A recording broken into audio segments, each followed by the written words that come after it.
दुनिया जलती रहे मेरे कारनामे से, मैं बुलंदियां छूते रहूंगा, मैं बुलंदियां छूते रहूंगा। हेलो दोस्तों, स्वागत है आप सभी लोगों का राजस्थान एकेडमी पर। और मैं परवीन सिंह आप सभी लोगों के साथ में। जैसा कि आप सभी लोग जानते हैं, डेली शाम को 8 बजे लगातार साइंस एंड टेक्नोलॉजी यानी विज्ञान और प्रौद्योगिकी की क्लासेस लेकर के आ रहा हूं, और जिसके अंतर्गत हम हमारे कलरफुल नोट्स, एनिमेटेड नोट्स और साथ ही साथ मेरी आसान सी भाषा के साथ में हम सीख रहे हैं विज्ञान और प्रौद्योगिकी को। विज्ञान और प्रौद्योगिकी के अंतर्गत अभी जैसा कि आप सभी लोगों को पता है, हम प्राउड फील कर रहे हैं, जैसा कि हर कोई बोल रहा है we are Indian, we are Indian. तो चंद्रयान 3 यानी कि जो अभी लेटेस्ट जिसने सफलता प्राप्त करी है, तो वो किससे रिलेटेड है? अंतरिक्ष प्रौद्योगिकी यानी स्पेस टेक्नोलॉजी से। तो मैं बात कर रहा हूं स्पेस टेक्नोलॉजी के बारे में ही, अंतरिक्ष प्रौद्योगिकी के बारे में, जिसके अंतर्गत हमने ये तो डिस्कस कर लिया है कि अंतरिक्ष क्या है, अंतरिक्ष क्या होता है, कहां तक हमारा अधिकार क्षेत्र रहता है, कैसे जो है हम सैटेलाइट को लॉन्च करते हैं, सैटेलाइट कैसे ऊपर की ओर जाता है, किस प्रकार से वो जो है पूरा कार्य करेगा, उन्हें कैसे छोड़ा जाता है, ये सब चीजें। और अभी तो इस बार तो सभी ने प्रैक्टिकल भी देख लिया है ना, कि चंद्रयान कैसे उड़ा था, और आखिर में जो प्रज्ञान है, जो रोवर है, वो ऊपर पहुंचा है जब चंद्रमा के, तो कितना छोटा दिखता है। तो इतना बड़ा दिखने वाला, जो कि हजारों किलो का तो वजन होता है उसका, और काफी लंबा क्षेत्र वो घेरता है, इतना बड़ा दिखने वाला लॉन्च व्हीकल ऊपर जाता है केवल इतना सा भाग। तो वो कैसे कन्वर्ट होता है, वो सब आपने आप तो जो है अब तो लाइव देखा है, तो आपने सब सीख लिया है। वैसे ये सब चीजें मैंने आपको बता दी थी। उसके बाद में इस कार्य को जो अंजाम दिया है वो हमारे इसरो ने दिया था। तो इसरो और इसरो के चेयरपर्सन के बारे में, और इसरो के अंतर्गत आने वाले विभिन्न प्रकार के जितने भी सेंटर्स हैं, जितने भी यूनिट्स हैं, उनके बारे में अपन ने बात करी थी। अब आज हम बात करने वाले हैं कि भारत के अंदर स्पेस से रिलेटेड जो अलग अलग प्रोग्राम है, यानी भारतीय अंतरिक्ष कार्यक्रमों के बारे में, जिनमें से कुछ कार्यक्रम हो चुके हैं, कुछ अभी होने वाले हैं, और कुछ जो है प्रेजेंट में चल रहे हैं। जैसे चंद्रयान 3 है तो वो अभी चल ही रहा है। तो उन सभी के बारे में अपन आज स्पष्ट बात करेंगे और काफी डिटेल में अपन समझेंगे। जो भी चीजें यहाँ बताई जा रही है, वो सभी की सभी चीजें याद करने की है, क्योंकि एक भी चीज ऐसी इस नोट्स में नहीं लिखी हुई जिस पर बेस्ड कभी क्वेश्चन नहीं आया है या क्वेश्चन नहीं बन सकता। सभी चीजें वही लिखवाई जा रही है आपको, जहां से कहीं ना कहीं, चाहे वो यूपीएससी हो, सीडीएस हो, एसएससी हो, राजस्थान हो, इसके अलावा अदर स्टेट्स के अंदर भी जैसा साइंस एंड टेक्नोलॉजी इंक्लूड है, तो वहां का जहां कहीं भी क्वेश्चंस आते हैं, वो सब यहाँ पर इंक्लूड किए जा रहे हैं। ठीक है, चलिए बात करेंगे हम हमारे भारतीय अंतरिक्ष कार्यक्रम के बारे में। तो भारतीय अंतरिक्ष कार्यक्रमों के अंतर्गत सबसे पहला जो कार्यक्रम आता है हमारा, वो आ जाता है चंद्रयान 1। कौन सा आ जाता है? चंद्रयान 1। अब ये चंद्रयान 1 जो है कब लॉन्च हुआ था, क्या हुआ था, ये पढ़ना जरूरी है, क्योंकि चंद्रयान 3 जो अभी लेटेस्ट लॉन्च किया है, उसके बारे में हर कोई पढ़ता है, उसने सफलता प्राप्त करी है तो हर कोई उसके बारे में पढ़ेगा। लेकिन जब बात आती है आरएएस के एग्जाम की या यूपीएससी के किसी एग्जाम की, तो वहां पर जो है फिर आपको ये नहीं पूछा जाएगा। चंद्रयान 3 पर तो क्वेश्चन आने के चांस है ही, लेकिन उस चंद्रयान 3 के क्वेश्चन के साथ साथ चंद्रयान 1 का भी कोई ना कोई इंपॉर्टेंट फैक्ट उसमें डाल दिया जाएगा, जिससे कि वो क्वेश्चन आपका करंट प्लस स्टैटिक्स का बन जाए। देखिएगा आप, चंद्रयान 1 ये आपका 22 अक्टूबर 2008, कब? 22 अक्टूबर 2008 को जो है ये लॉन्च किया गया था। और वहीं पर हमारे चंद्रयान 3 ने सफलता कब प्राप्त करी है? तो 23 अगस्त 2023 को। तो आप 22 अक्टूबर और 23 अगस्त ऐसे रिलेट करके डेट आगे पीछे याद रख लेना। इसको श्री हरिकोटा जो स्थित है, वहां से हमारे सतीश धवन अंतरिक्ष केंद्र से छोड़ा गया था। इसे छोड़ने के लिए जिस लॉन्च व्हीकल का यूज किया गया था, वो लॉन्च व्हीकल कौन सा था? PSLV C11। कौन सा था? PSLV C11 जो है इस इंजन या इस लॉन्च व्हीकल का यूज किया गया था चंद्रयान 1 को लॉन्च करने के लिए। ठीक है, यह जो है हमारे इसके माध्यम से इसे हमने पृथ्वी की जो भू स्थैतिक यानी जियो स्टेशनरी ऑर्बिट है उसके अंदर स्थापित किया था। जियो स्टेशनरी ऑर्बिट क्या है और कहां तक ये होती है, इसमें कौन से सैटेलाइट लॉन्च किए जाते हैं, ये सब चीजें पीछे पढ़ाई जा चुकी है, प्लेलिस्ट अवेलेबल है, देख लेना। तो भूस्थैतिक कक्षा में सफलतापूर्वक जो है हमने इसे स्थापित कर लिया था। ठीक, और यह जो है भारत का पहला अंतर्ग्रह मिशन था, यानी एक ग्रह से दूसरे ग्रह के अंदर, बेसिकली ये चंद्रमा जो है ग्रह नहीं है, लेकिन मतलब वैसे तो ग्रह की तरह ही होगा, एक उपग्रह की तरह है ना। तो इसको हमने पृथ्वी से पूरी तरह उठा करके चंद्रमा के ऊपर स्थापित करने का रिकॉर्ड बनाया था, और वो हमने पहली बार किया था, या ये कह सकते हैं कि भारत का पहला जो अंतर्ग्रहीय मिशन था वो था चंद्रयान 1। समझ में आई बात? और उसमें भी हमने सफलता प्राप्त करी थी।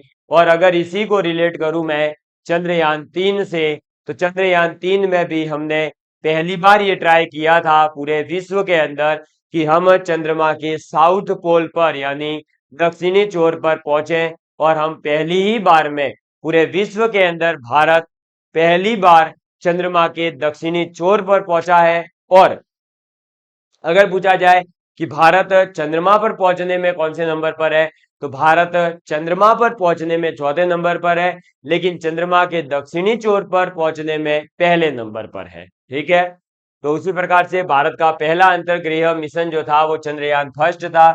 भारत जो है वो छठा देश था, कौन सा, सिक्स्थ देश था, सिक्स्थ नंबर का, जिसने चंद्रमा के अध्ययन के लिए यानी for the study of moon अभियान संचालित किया है। यानी कि भारत छठे नंबर का वो देश है जिसने चंद्रमा के अध्ययन के लिए कौन सा अभियान चालू किया था, ये चंद्रयान अभियान चालू किया था। 2008 में पहला लॉन्च किया, 2017 में आपका चंद्रयान 2 लॉन्च किया, और फिर 2023 में हमने जो है कौन सा लॉन्च किया, चंद्रयान 3। अब छठा देश है, तो इससे पहले कौन कौन से देशों ने चंद्रमा की स्टडी के लिए ऑलरेडी चंद्रयान या फिर चंद्रमा की स्टडी के लिए अलग से कोई जो है अपने प्रोजेक्ट चालू कर रखे हो। जैसे कि अमेरिका ने भी कर रखे थे, अभी आपने देखा होगा रशिया ने भी जो है लूनार नाम से एक साथ के साथ छोड़ा था चंद्रमा के। तो उसी प्रकार से अलग अलग देश ट्राई करते रहते हैं और अपने सैटेलाइट्स को लॉन्च करते हैं। अब बात करें तो भारत एक छठा देश है, तो इससे पहले 5 देश कौन से हैं जिन्होंने इस कार्य को किया था, क्योंकि अभी हाल ही में एक यूपीएससी का पेपर हुआ था, उसके अंदर इंडिया का कंपैरिजन अदर कंट्रीज के साथ करवाया गया था कि आप ये बताइए कि इंडिया के अंदर तो ये किया गया है, तो इससे रिलेटेड अमेरिका में क्या चल रहा है, रूस में क्या चल रहा है और जापान में क्या चल रहा है, ऐसा कोई क्वेश्चन था। और वो क्वेश्चन बेस्ड था नाविक के ऊपर, यानी जो आपका मैंने बताया है जीपीएस जो होता है उस प्रकार से इंडिया का कौन सा है, अमेरिका का कौन सा है, जापान का कौन सा है, चाइना का कौन सा है। जैसे यहाँ पर भी पूछा जा सकता है कि भारत ने जब चंद्रमा पर अध्ययन के लिए लॉन्च किया था उससे पहले किस किस ने लॉन्च कर लिया था, तो उससे पहले अमेरिका ने, फिर रूस ने, यूरोप ने, जापान ने और चीन ने, और उसके बाद में 6 नंबर पर भारत ने चंद्रमा के अध्ययन के लिए जो है अभियान शुरू किया था। समझ में आ गई बात? और भारत चंद्रमा के अध्ययन में, चंद्रमा की सतह पर पहुंचने में सफलता प्राप्त करने वाला चौथा देश भी बन गया है। अब मून इंपैक्ट प्रोब ने भारतीय राष्ट्रीय झंडे तिरंगे की चंद्रमा पर उपस्थिति दर्ज कराई थी। तो भारतीय राष्ट्रीय झंडा जो कि हमारा है तिरंगा, तो तिरंगा कोई चंद्रयान 3 के साथ में ही चंद्रमा पर नहीं पहुंचा है। चंद्रमा पर इससे पहले ही चंद्रयान 1 जो है वो ऑलरेडी भारत का तिरंगा चंद्रमा पर लहरा चुका है। ठीक है, और इसकी जो है उपस्थिति किसने दर्ज करवाई थी? मून इम्पैक्ट प्रोब ने। और अंततः यह फिर जो है बाद में फाइनली असफल रहा था, क्योंकि इसका जो है संपर्क भारत के इसरो से टूट गया था। ये सफलतापूर्वक पहुंचा भी था, कहीं दिक्कत नहीं थी, लेकिन इसका जो है बाद में संपर्क टूट गया था। जैसा कि अभी आप देख रहे हैं चंद्रयान 3 का संपर्क बना हुआ है, लेकिन चंद्रयान 1 का जो है संपर्क 22 अगस्त 2009 को, जबकि लॉन्च कब किया था? 22 अक्टूबर 2008 में। यानी लगभग अगर हम देखें तो 2 महीने वो और 8 महीने ये, तो लगभग 10 महीने तक, कितने, 10 मंथ तक जो है हमारा ये चंद्रयान जो है संपर्क में रहा था। और उसके बाद में 22 अगस्त 2009 को हमारा संपर्क इस चंद्रयान 1 के साथ में टूट गया था। और इस प्रकार से हम कह सकते हैं कि चंद्रयान 1 जो है आंशिक रूप से सफल और आंशिक रूप से असफल भी रहा था। ठीक है, चलिए इसके बाद में आ जाता है चंद्रयान 2। तो चंद्रयान 2 के बारे में अगर बात करें तो चंद्रयान 2 को जो है इसको भी हमने कब लॉन्च किया था? तो इसको लॉन्च किया गया था 22 जुलाई 2019 को। कब लॉन्च किया गया था? 22 जुलाई 2019 को इसे लॉन्च किया गया था। और इसे जो लॉन्च किया गया था वो कौन से लॉन्च व्हीकल थे? तो इसके लिए लॉन्च व्हीकल जो है PSLV से जो जस्ट एडवांस वर्जन थे वो थे हमारे GSLV MK3। कौन सा था? GSLV Mark 3 या MK3 जो लॉन्च व्हीकल था उसकी सहायता से चंद्रयान 2 छोड़ा गया था। इसे भी हमने सतीश धवन अंतरिक्ष केंद्र श्रीहरिकोटा आंध्र प्रदेश से ही लॉन्च किया था। और चंद्रयान 3 को भी जो है हमने कहां से लॉन्च किया है? तो सतीश धवन अंतरिक्ष केंद्र से ही लॉन्च किया है। हालांकि चंद्रयान 3 की कंप्लीट डिटेल जो हमारे एग्जाम में काम आ सकती है, जिस प्रकार से मैं इनकी बता रहा हूं, वैसे ही एक अलग से चंद्रयान 3 का पूरा लेक्चर मैं लेकर के आऊंगा। और परीक्षा के पॉइंट ऑफ व्यू से जो भी क्वेश्चन बन सकते हैं वो पूरे के पूरे उसमें मैं कवर कर लूंगा।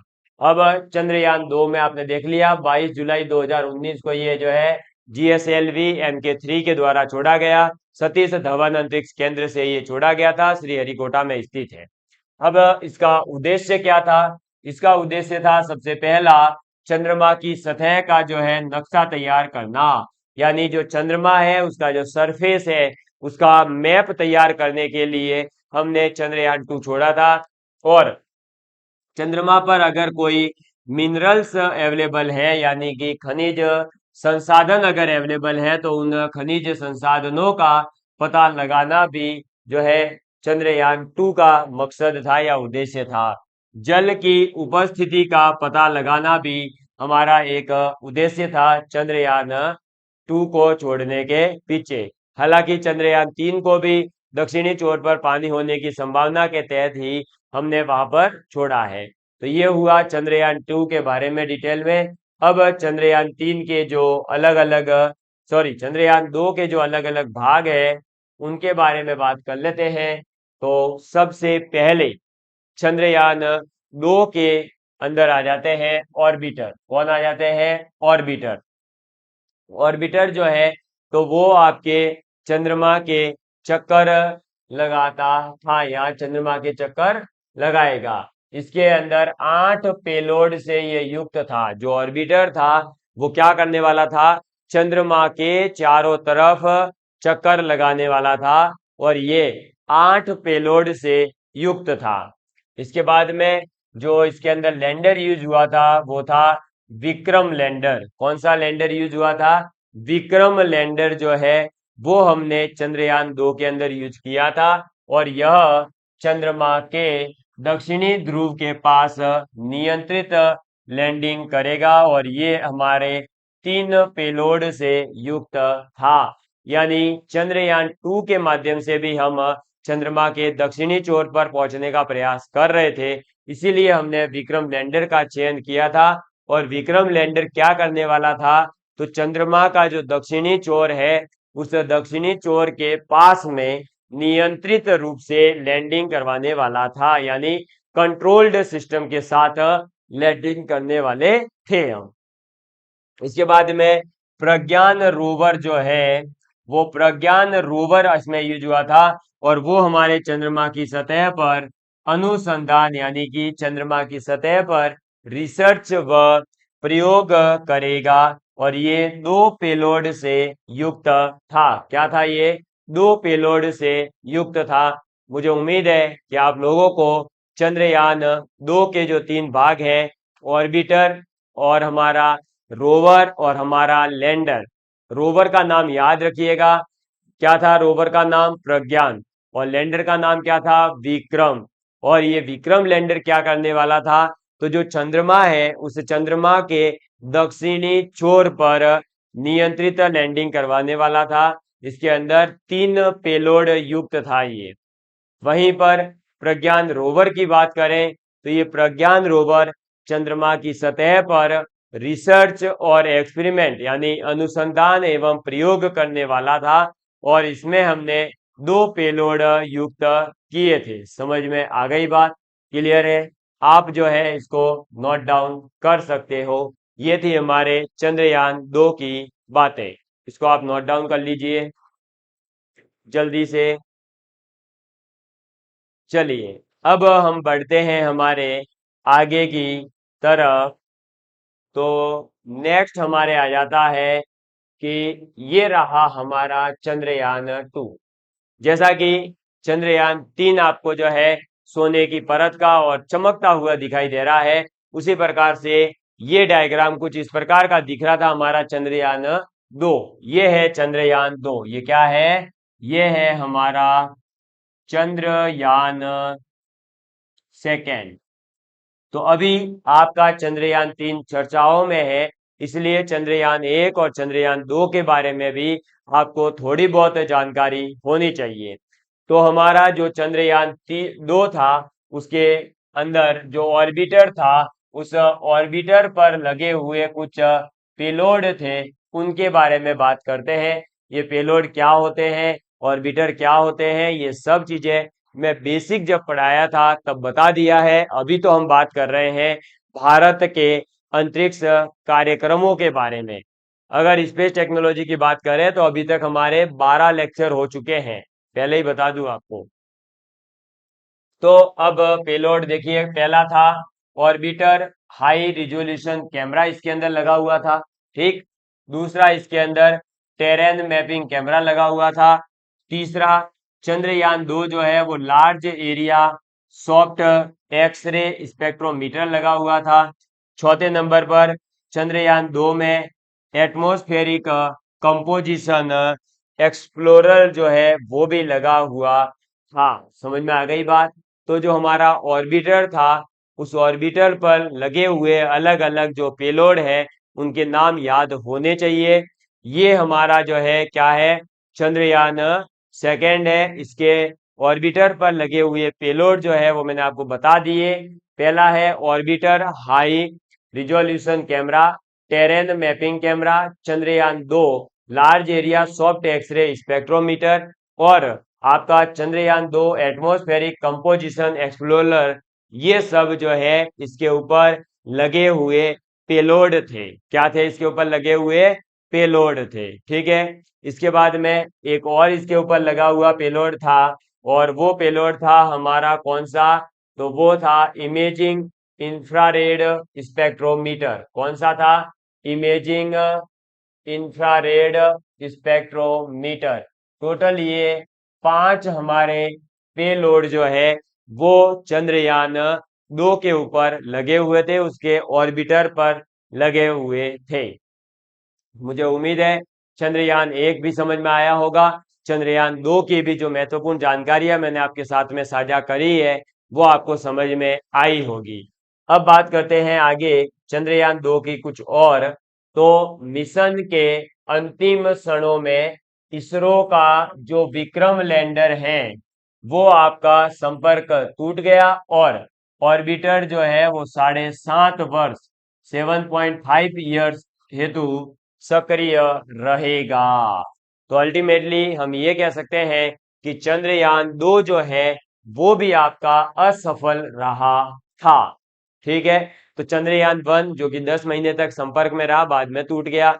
चंद्रयान 2 जो है इसका भी इसरो के द्वारा जब छोड़ा गया तो अंतिम क्षण के अंदर विक्रम लैंडर से संपर्क टूट गया था, और ये भी जो है हमारा असफल ही रहा था।